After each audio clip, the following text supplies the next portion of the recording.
This is Peter Rubin flying solo this time for a very special episode of Game Life. I'm here on Microsoft campus. We've got an exclusive look at something you might have heard a little something about, but we're the only ones with the details, so let's take a look.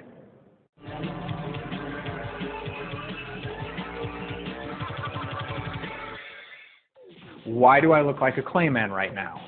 Here to answer that question, please introduce yourself, sir. Yeah, I'm Scott Evans. I'm the Group Program Manager for Kinect at Microsoft. Excellent. So, Scott, this is what? This is just the 3D depth map of the new Kinect sensor, correct? Yeah, you're seeing what the sensor itself sees. You're seeing yourself represented here in 3 dimensions.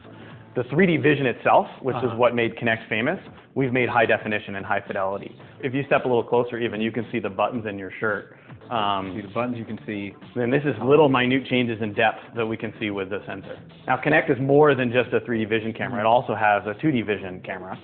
And you can see that we've got a 1080p high definition color feed across that whole field of view. But one of the challenges with a color feed is it's very susceptible to changes in room lighting. So we've introduced a new technology we call active IR. Yeah, and the magic here is really in how it filters out room lighting. And a good way to show that is we can lower the lights in this room, we can close the blinds, and you'll see that that color image becomes unusable, but this active IR image is completely unchanged. I can't see any differences from when it was light in the room and when it was totally dark in the room.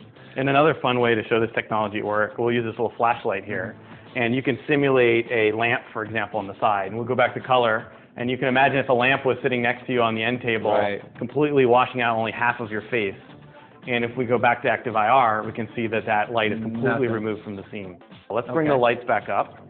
Okay, yeah, so all of this, I should just point out, this is just all what the Kinect sensor sees and hears before it gets worked into an experience for you at home with the Xbox. Exactly. And now the first capability is skeletal tracking. Okay. This was one of the core techs that we introduced with Kinect for 360. And you see that we've taken skeletal tracking and leveraged that 3D vision and made it high definition as well. We've got more joints, more expressive movement. You can see the lean in your spine. You can shrug your shoulders. All of that movement is being represented here in your skeleton. We even have enough fidelity to show your hand joints, the tips of your fingers, your thumbs. So we can see pinches. Gun? It knows if I'm pointing a gun at the screen. Yep. What if I want to go menace to society and go from the side? Got it. Full gangster style. Okay. Now, on top of skeletal tracking, we have enough fidelity to even look at how your joints are rotating. So I'm going to turn on rotation. And this is a representation we call Boxman. No more cheating in Dance Central. It is going to know exactly what you're doing. Even your head, if you rotate your head and make little circles there, we can see that represented as well. So we can see exactly where you're looking in the room. My yoga game is going to be on point. We can combine a physics model and start to understand muscles and forces that are exerted through the body. We're going to turn that on here. We've got a representation here of you. And what you're seeing is as the skeleton's moving from green to red, it's showing where the force is being applied. Okay. So you're shifting your weight, and you're seeing the weight shift on one foot. If you jump up in the air while you're midair, you'll be all green because there's no force. And as you land, you see your feet turn red.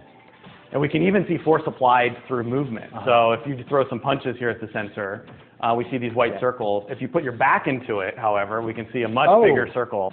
Yeah, but how about a fireball?